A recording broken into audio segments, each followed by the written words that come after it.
Hello बच्चों, I hope आपकी preparation बहुत बढ़िया तरीके से चल रही होगी। हम लोग ने मैराथन्स अपने बढ़िया चल रहे हैं, साथ ही साथ भैया क्वेश्चंस भी बच्चे प्रैक्टिस कर रहे हैं। एक क्वेश्चन जो मल्टीपल बच्चे मेरे को पूछ रहे हैं कि sir what will be the paper pattern, कितने थ्योरी क्वेश्चन आते हैं, कितने प्रैक्टिकल क्वेश्चन आते हैं, चलिए देखते हैं। सर, अभी अगर मैं एमटीपी को देखूं तो इस बार की जो एम टी पी वन और एम टी पी टू है, इसमें आईसीआई ने एक चेंज किया है। पहले क्या होता था, कंपनीज एक्ट का एक डायरेक्ट क्वेश्चन ज़्यादा आता था जो था बी के पार्ट में। जून 24 तक ये क्वेश्चन ज़्यादा एक आता था डायरेक्ट क्वेश्चन कंपनी से। अभी इन्होंने इस क्वेश्चन को भी डायरेक्ट क्वेश्चन की जगह केस स्टडी में चेंज कर दिया है। एम टी पी वन में भी इसे चेंज किया था, in fact M T P two में भी इसको चेंज किया है। अब सबसे सरप्राइजिंग बात क्या है, एम टी पी वन और टू में ये चेंज है, लेकिन ये चीज़ पहले जून 24 में जो 3 एम टी पी आई थी उसमें डायरेक्ट क्वेश्चन ही होता था टू का बी कंपनीज एक्ट। लेकिन जब जून 24 का पेपर आया तो उसमें केस स्टडी हुआ और उसके बाद M T P M T P M T P M T P होने लगा। ठीक है। अब बात ऐसी है कि क्या पेपर के बाद कुछ और चेंज हम एक्सपेक्ट कर सकते हैं। मैं आपको कुछ रीजन समझाता हूँ चीज़ों के। हाँ, पैटर्न में आप चेंज एक्सपेक्ट कर सकते हैं, लेकिन एक चीज़ में आपको कोई चेंज नहीं दिखेगा। वो क्या है सर, कि वेटेज। अगर आप देखो तो एम में भी वेटेज 57 मार्क्स के डायरेक्ट क्वेश्चन की रही है और 63 मार्क्स के केस स्टडी की रही है। आप बोलोगे सर ये तो 120 हो गया, तो 120 मार्क्स का ही तो पेपर आता है। जून 24 में 57 मार्क्स डायरेक्ट क्वेश्चन के ही थे और 63 मार्क्स केस स्टडी के ही थे। ठीक है। अब आप बोलोगे सर जून 24 से क्या चीज इन्होंने चेंज की है जो पहले की एमटीपी उसमें नहीं थी। सर, अगर जून 24 में पहले देखा जाए तो 3 एमटीपी आई थी, MTP one two and three. अब उस एमटीपी में क्या था मैं आपको बताता हूं। उस एमटीपी में क्वेश्चन टू का जो बी था, ठीक है, वो होता था एक direct question from companies act. ठीक है। तीनों एमटीपी में था direct question from companies act. इसको इन्होंने जून 24 के पेपर में रिप्लेस कर दिया और जून 24 में इसमें डाल दी केस स्टडी। ठीक है, 7 नंबर की, जितने का ही था। एक तो ये इन्होंने पैटर्न चेंज किया from MTP one two three.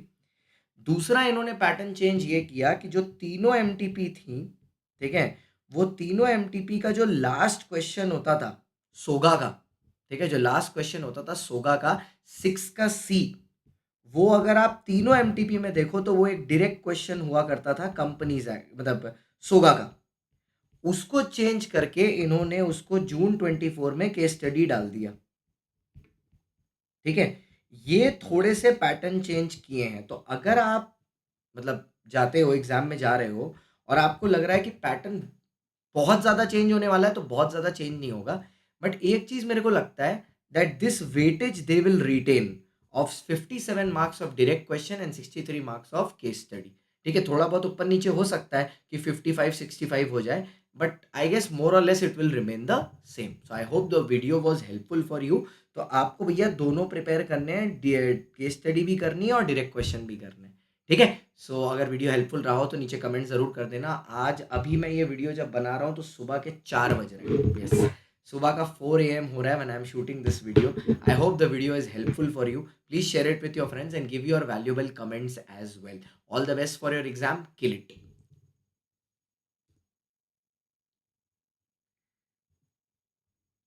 एक एक छोटी सी चीज मैं आपको और बताना चाहूंगा। यहाँ पर डायरेक्ट क्वेश्चंस जो हैं उसमें ऐसा कोई भी देखा नहीं गया है कि जो डायरेक्ट क्वेश्चन बिल्कुल नया हो।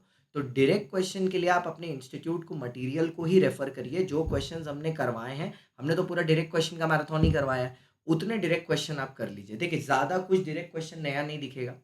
अब जो अगर कुछ नया दिख सकता है तो वो बस वही कॉन्ट्रैक्ट के जो नए 3 पोर्शन है उसी से दिखेगा। बाद बाकी डायरेक्ट क्वेश्चन सेम ही रहने वाले हैं, कुछ बहुत ड्रास्टिक चेंज आपको नहीं दिखने वाला। तो जो एग्जिस्टिंग कर रहे हो उसी पर फोकस करें, कुछ भी वेरिएशन करने की ज़रूरत नहीं है। पेपर में 1-2 क्वेश्चन का पैटर्न इधर-उधर हो सकता है, बाकी flow of the question will remain the same. It will be question 1 will be contract, 2 will be companies act, 3 will be partnership. Then second question का first will be SOGA, then company, then LLP.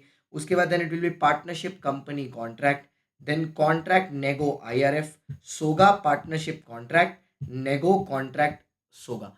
अब इसमें last time paper में जून 24 में देखा था कि question के अंदर भी चॉइस दी गई थी 6 के बी में, तो हो सकता है आपको दैट चॉइस भी मिल जाए। याद रखिएगा क्वेश्चन पेपर में 6 क्वेश्चंस आते हैं, ठीक है, जिसमें से क्वेश्चन 1 इज कंपल्सरी और बाकी के जो 5 क्वेश्चंस होते हैं उसमें से आप कोई भी एनी 4 कर सकते हो। You can do any 4 from that, ठीक है, कोई भी 4।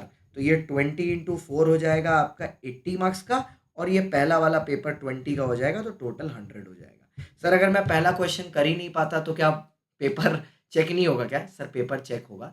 याद रखिएगा कोई every question should start on a fresh page. Do not I quote, do not start a question and सब पार्ट्स को सेपरेट मत करिएगा। मतलब अगर आप क्वेश्चन शुरू कर रहे हो, लेट्स से क्वेश्चन नंबर 2 लिख रहे हो आप, ठीक है, तो आप 2 का आपने यहाँ लिखा, यहाँ लिखा ए, यहाँ लिखा बी, अब आपको सी नहीं आता तो सी लिख के जगह छोड़ दीजिएगा, चेंज मत करिएगा। सेक्शन पता है तो according to the relevant section, according to section, जो भी सेक्शन है, section 15 of sale of goods act या जो भी है, सेक्शन से शुरू करिए। नहीं पता है, according to the relevant provisions of the act, in light of the relevant provisions of the act. 7 number का डायरेक्ट क्वेश्चन आएगा तो पहले क्वेश्चन का जो सब्जेक्ट मैटर है, कुछ ना कुछ ऐसी बात क्वेश्चन में जरूर होगी जो सब्जेक्ट मैटर होगा। जैसे what are the rights of an unpaid seller, तो उसमें अनपेड सेलर की वर्ड है, तो उसको पहले डिफाइन करिएगा 2-3 लाइन, उसके बाद आप अनपेड सेलर के राइट लिखिएगा। इससे आपके आंसर को लेंथ मिल जाएगी। आई hope the video was helpful. सब कुछ कर लिया, बस अब लाइक करके सब्सक्राइब कर दो चैनल को और कमेंट जरूर करना। Thank you so much.